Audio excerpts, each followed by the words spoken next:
¿Quién es Kelsen? Entonces, algo se ha dicho bien. Es el que creó toda la teoría pura del derecho. Hay que entender a Kelsen también en su época. Había tenido especial éxito la sociología en el derecho, la sociología jurídica.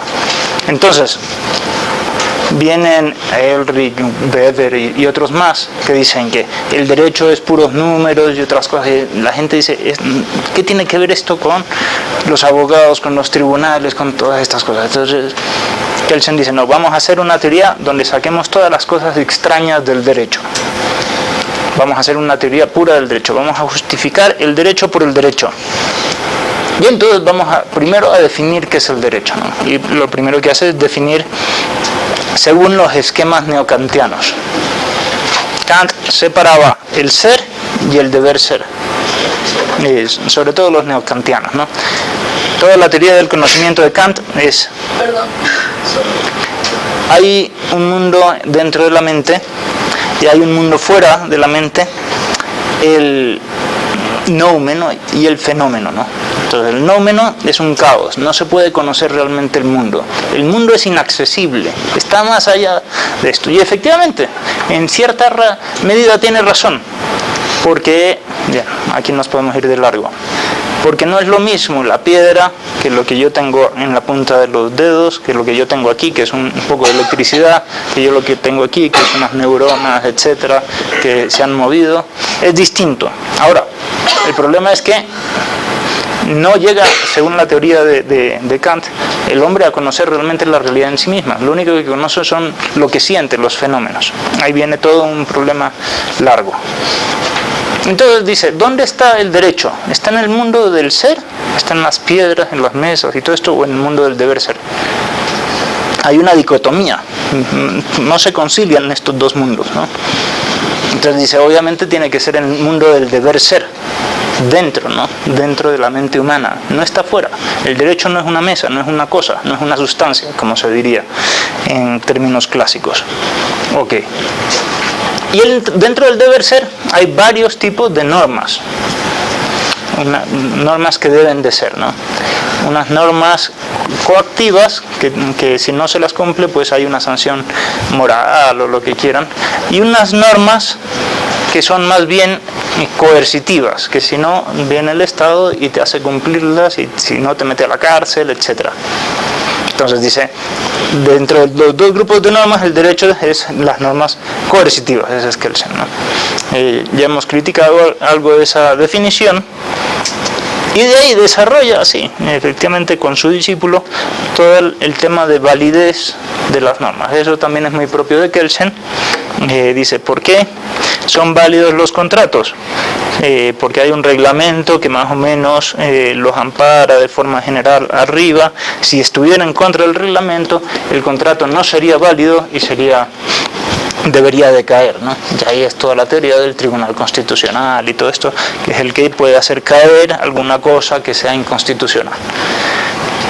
Entonces, la pregunta, ¿no? ¿Por qué son válidos los reglamentos? Porque hay una ley ordinaria que más o menos las prevé de manera general y no puede contradecirse y le da fundamentos, le da validez y estas. ¿Por qué las leyes ordinarias son válidas? Porque quizás hay unas leyes más arriba reforzadas y todo esto. ¿Por qué las leyes reforzadas son válidas? No, llega a la gran norma, ¿no? A la Constitución, porque hay una Constitución que ampara, que da todo esto. Y entonces aquí viene la pregunta difícil que se le enfrentará a Kelsen toda la vida, ¿no? ¿Por qué es válida la Constitución? Piensen en los esquemas kelsenianos. Quiero justificar el derecho por el derecho. Es decir, no quiero sacar todos los elementos que él decía metajurídicos, que están más allá del mundo jurídico. Y el derecho para mí solo es la norma. Ese es Kelsen, ¿no? Solo es la norma. Entonces, ¿por qué es válida la Constitución?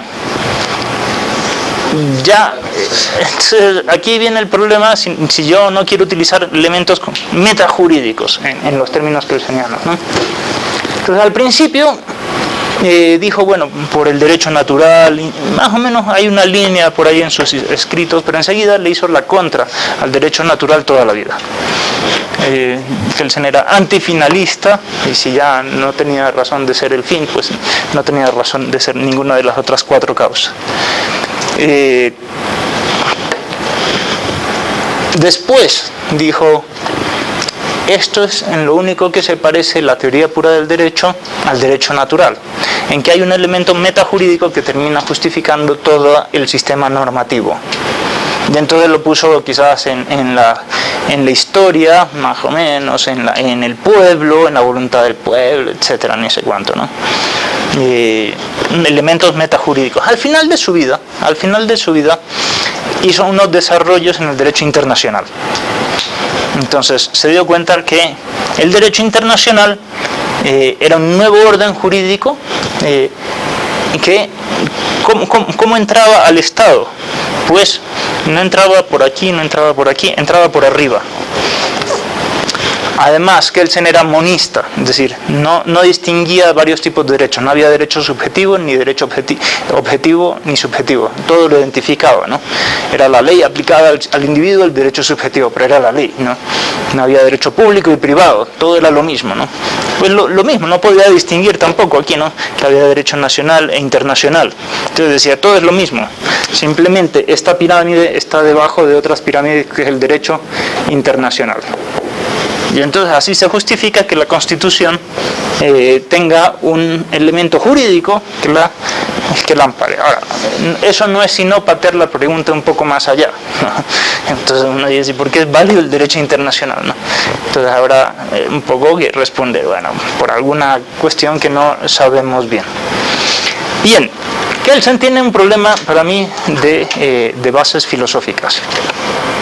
Tiene aciertos también, tiene aciertos muy interesantes. Yo intentaré rescatar los aciertos de Kelsen, pero vamos a cambiarle de bases filosóficas para... claro, aquí no está lo que con la otra aplicación se vería, pero bueno, da igual. Ok. Y para eso vamos a poner los conceptos de la filosofía clásica más básicos, ¿no? De los griegos. Ser, potencia y otros más, ¿no? Vamos a pasarlos al derecho y vamos a de ahí desarrollar más a Kelsen, simplemente, ¿no? Ser jurídico. Entonces, primer concepto, ¿qué es el ser? Es lo que existe hoy en día, que tiene una realidad grande. Entonces, ¿quién tiene ser? Pues obviamente tienen ser aquí todos nosotros, esta aula. ¿Qué no tiene ser? Pues lo que seremos en el futuro, hasta que lo seamos. Mientras tanto es una posibilidad.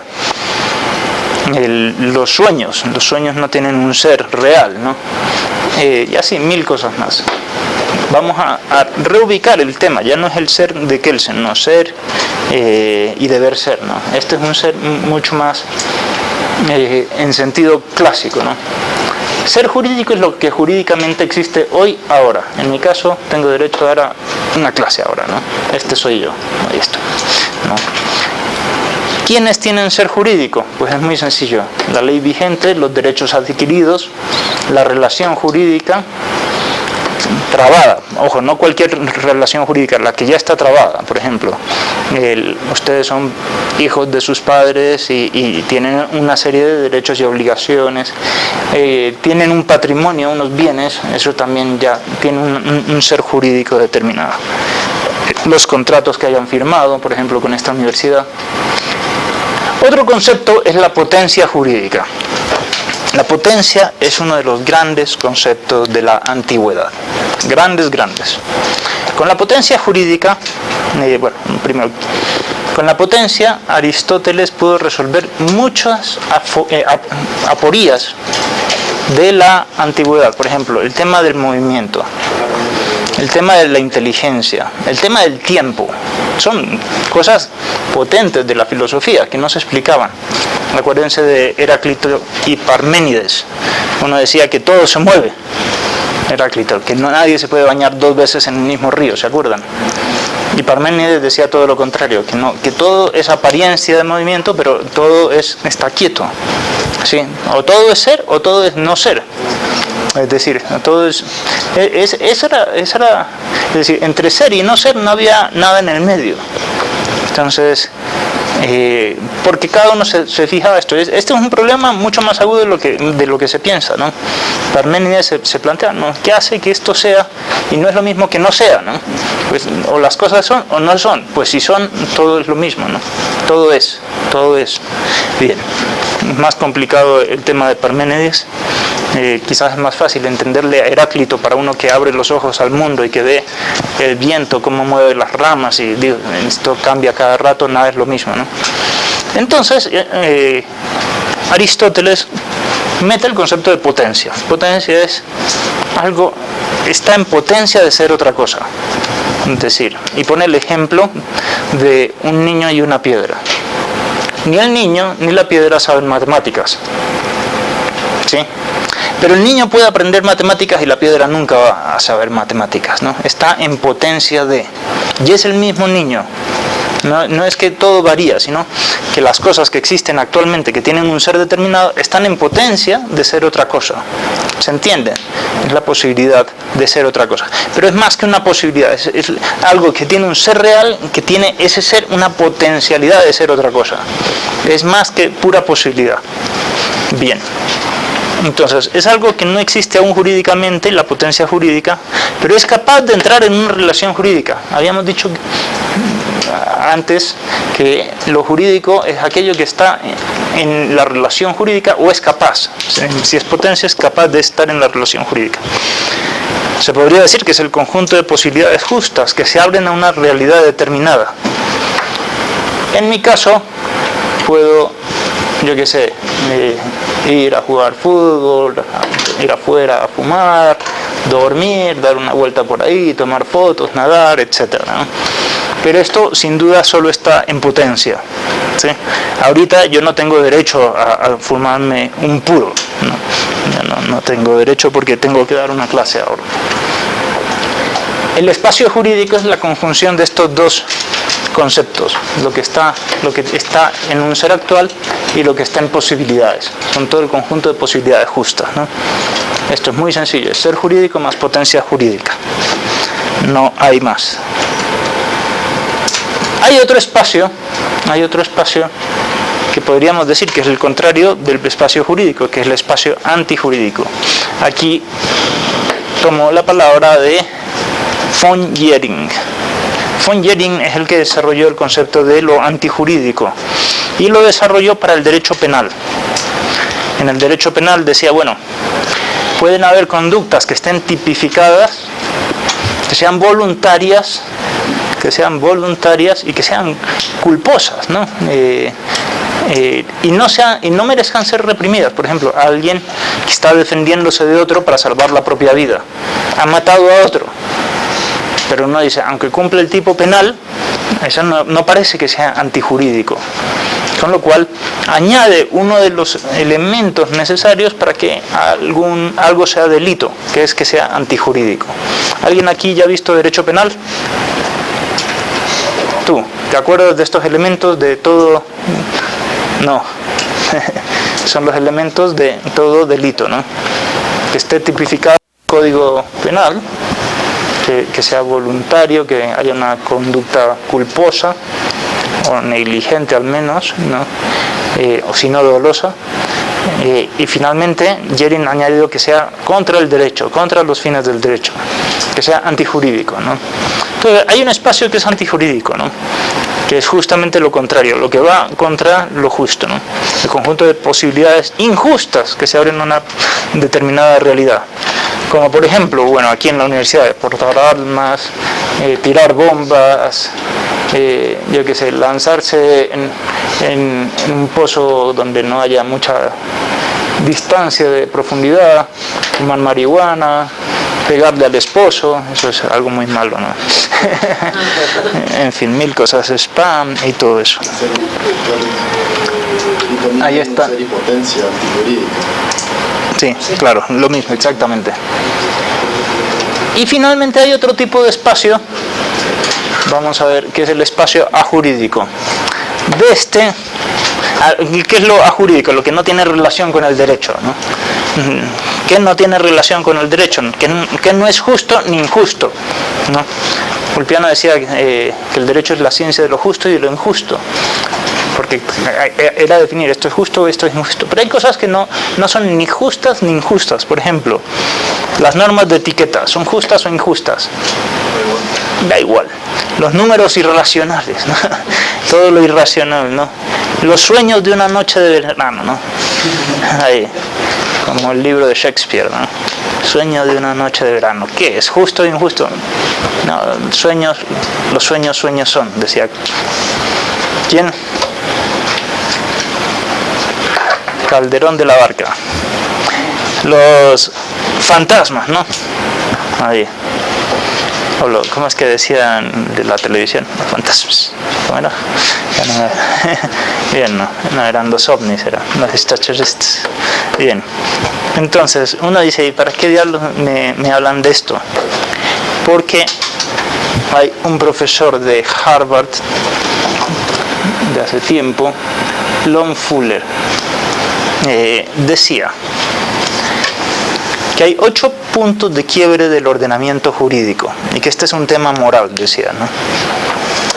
8 puntos de quiebre del ordenamiento jurídico y decía, esto es un tema moral. Por ejemplo, cuando hay las leyes contradictorias entre sí, una ley que dice una cosa y otra que dice justamente lo contrario.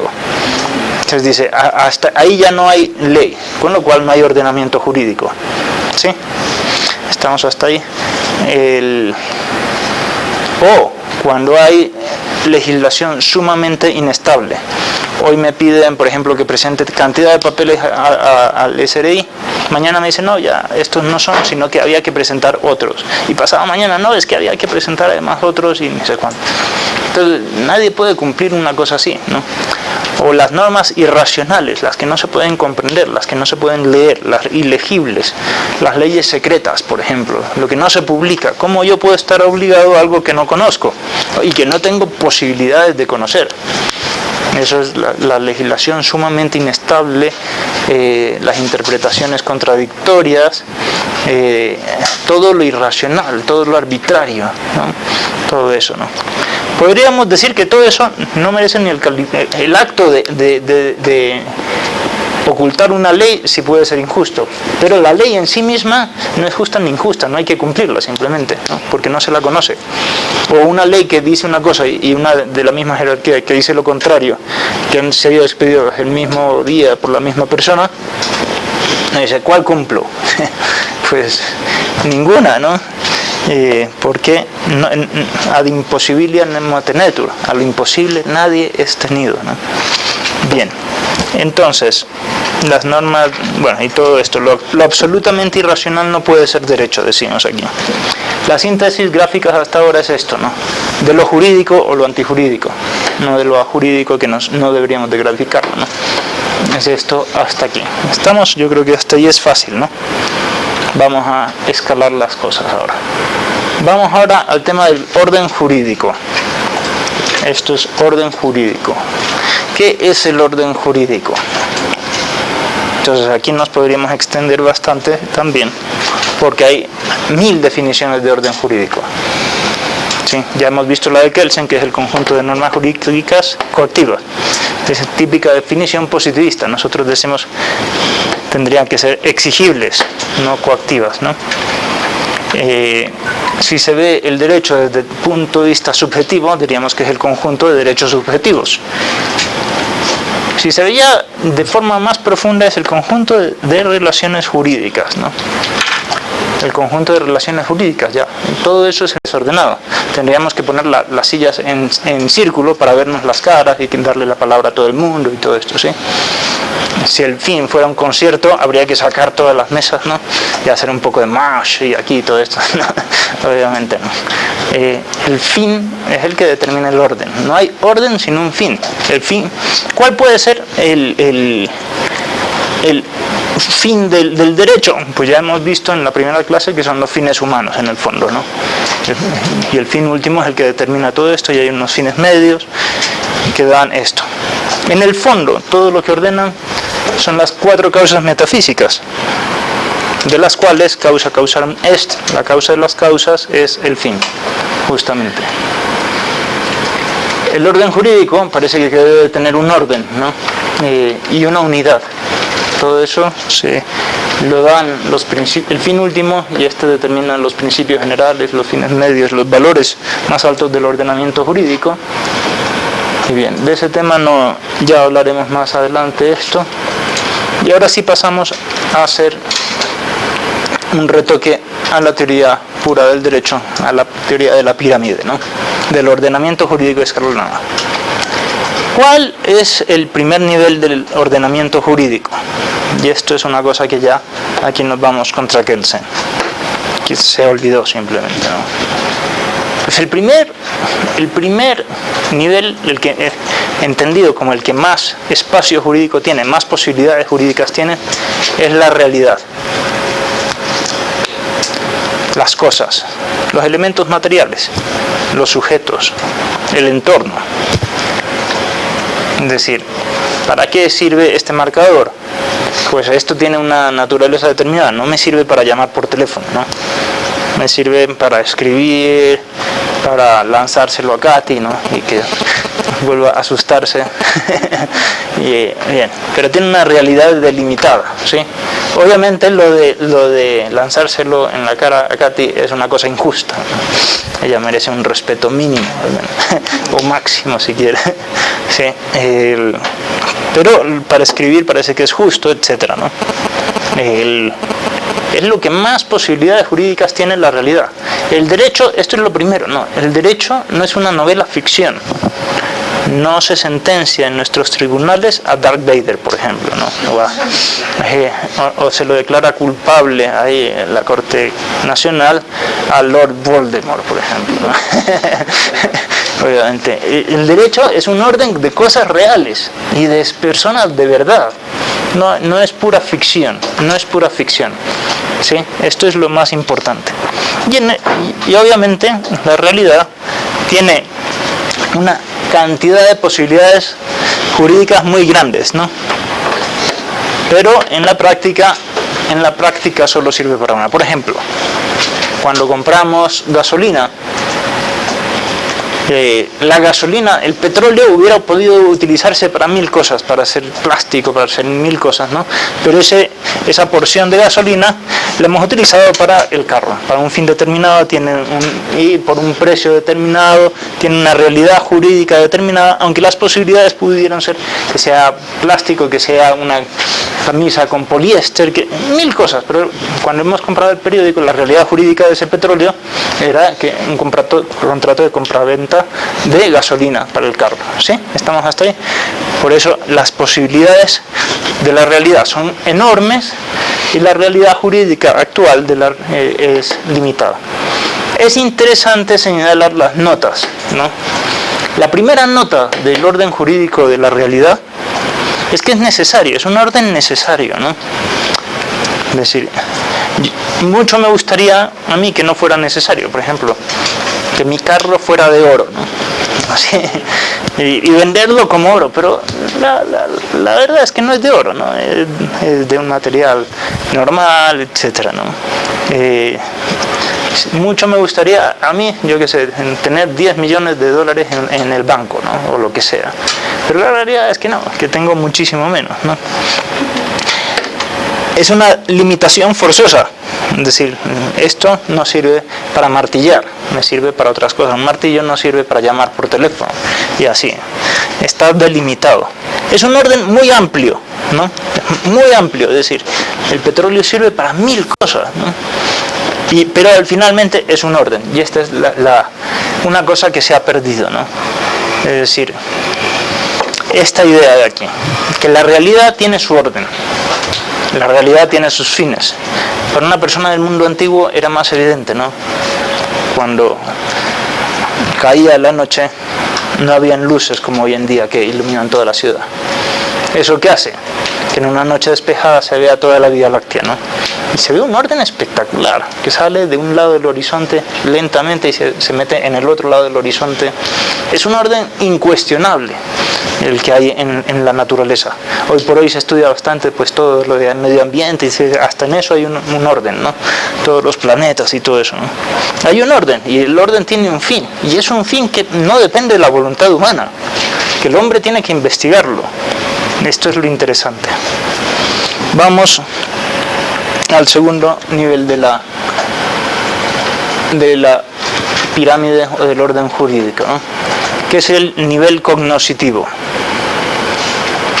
El nivel cognoscitivo, es decir, lo que conocemos de la realidad. Lo que conocemos de la realidad siempre es menos, la realidad siempre es más rica. Siempre es más rica. Por eso siempre se pueden hacer nuevos descubrimientos. Siempre se pueden sacar nuevas cosas de la realidad, nuevos inventos para la industria y para lo que sea, ¿no? Y entonces sucede lo mismo con la realidad jurídica. Es decir, aunque el petróleo siempre haya servido para hacer miles de contratos, ¿no? La realidad es que mientras no conocíamos mucho el petróleo, se podían hacer pocos contratos. Hace 2000 años, el contrato que se podía hacer era de compra-venta para prender antorchas. Para eso, no servía para carros, no existían los carros, ¿no? No servía, yo que sé, un contrato de concesión de extracción de petróleo de lo profundo de la tierra, porque no estaba en los esquemas de la mente que sea una concesión, que sea un contrato para perforar, etcétera, ¿no? Conforme se han ido desarrollando los conocimientos sobre el petróleo, se pueden hacer 1000 contratos. Hoy día podemos decir, dame esta parte del petróleo para hacer plástico, dame esta parte del petróleo para hacer gasolina, dame esta, etcétera. Y efectivamente, a medida que uno conoce más la realidad, puede sacarle unas consecuencias jurídicas más determinadas. ¿Estábamos hasta ahí? Por eso, si el espacio jurídico, la realidad era más grande, la inteligencia lo reduce.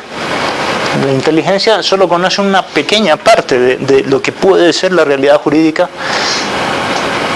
Ok, allí está, en el conocimiento jurídico, pues el conocimiento de la realidad primero, ¿no? Todo lo que conocemos de la realidad. También está la cultura jurídica. La cultura jurídica determina bastante cómo es el derecho. Por ejemplo, la realidad sexual del ser humano permite el matrimonio. Ahora, ¿cómo la gente se casa? Esto es muy distinto en cada cultura, ¿no? En la cultura cristiana, ante un sacerdote, etcétera, ante un ministro. Después ya vino todo el Estado laico y ahora nos dice aquí ante un teniente político, bien, en fin, o ante un funcionario. En otras culturas es una cosa de tribu, ¿no? Tiene que estar el jefe de la tribu enfrente. Y bien, la forma es muy distinta, de eso ya también hablaremos cómo se debe de casar la gente. Bien, entonces, la cultura jurídica también determina la realidad, nos va estrechando las opciones. Y de ahí el conocimiento de aquí el derecho abolitivo, de las normas en el fondo, ¿no? Del orden jurídico. Si yo no conozco cuáles son las normas, no puedo cumplirlas. Por eso tengo que conocerlas. El conocimiento del derecho, el derecho me hace cumplir el derecho de una forma determinada. Obviamente, yo puedo estar obligado a conocer las leyes, pero si nadie aquí cumple la ley porque no la conoce, no se puede exigir mayor cosa. Eso ya hablaremos más adelante en este curso. ¿Cuánto se puede exigir el conocimiento del derecho? Un nivel todavía más chico en potencialidad jurídica es el nivel de la voluntad, ¿no? Otra máxima metafísica. La voluntad solo quiere o escoge lo conocido. Es decir, yo no puedo querer a la mujer desconocida, ¿no? Tengo que tener algo, digo, al menos el nombre, y a los reyes a veces les ponían para que se casen el retrato de una señorita, ¿no? Entonces el rey decía, bueno, ok. Después veía que no era exactamente el retrato a la realidad, ¿no? Pero bueno, ya había decidido, eran otros tiempos, en fin, sea lo que sea. Tengo que conocer algo de alguien, ¿no? ¿Qué es el amor platónico? El que tienen los niños por, yo qué sé, por Xuxa, Lunita, la del turno, la que canta, así bonito, así, ¿no? Platónico, porque no se la conoce, ¿no? No se tiene contacto, en fin. La voluntad solo quiere o escoge lo conocido. Yo no puedo firmar un contrato de fideicomiso mercantil si no sé lo que es fideicomiso mercantil. ¿Me explico? Yo no sé si ya han visto lo que es el fideicomiso mercantil o de concesión.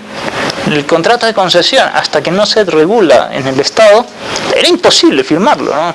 Para una persona de hace 2000 años, tú le dices, voy a concesionarte estas tierras para que extraigas el petróleo, pero sigue siendo del Estado. Y no, digo, quizás había una figura parecida, pero contrato de concesión propiamente no había. Porque tenía que primero conocerse y después decir, eso que yo conozco, lo quiero. La voluntad solo puede escoger de las cosas que se le presentan a la inteligencia. Por eso, por ejemplo, la democracia era un imposible hace 400 años. Porque la mayoría del pueblo no sabía esto, ¿no? Todo el mundo pensaba, por cultura jurídica, que el reino era la única forma de gobierno y lo otro era una aberración, ¿sí? Por cultura jurídica. ¿Se entiende eso? Aquí están, por ejemplo, todas las normas. ¿Cada norma qué es? Definición de... La definición clásica. La manifestación de la voluntad popular soberana, que de acuerdo a la estructura dispuesta por la Constitución no la prohíbe. Muy bien, la manifestación de la voluntad, o sea, sin voluntad no hay norma, en este sentido, ¿no? Es decir, las normas positivas son un acto de la voluntad del constituyente, de la asamblea, o los contratos de las personas, ¿no? Los contratos, los negocios jurídicos, las normas inferiores. Un reglamento es una norma dictada por el presidente porque quiere. Hay muchas posibilidades de hacer reglamentos, pero dentro de todas esas el presidente ve que es una y escoge esa y la sanciona. Todos estos son actos de voluntad, pero dependen primero de la cultura jurídica y del conocimiento del derecho, ¿no? Y el cuarto nivel es ya el derecho realizado, ¿no? Aquello que ha sido fruto de la voluntad, de la inteligencia y de la realidad, que ha sido la realidad conocida jurídicamente y querida jurídicamente, crea el derecho, ¿no? Y aquí enlazamos un tema clásico, Kelsen no habló mucho de la eficacia, algo se habló, pero eso lo desarrollaron muchas más otras personas. Para él había una dicotomía, acuérdense, entre ser y deber ser.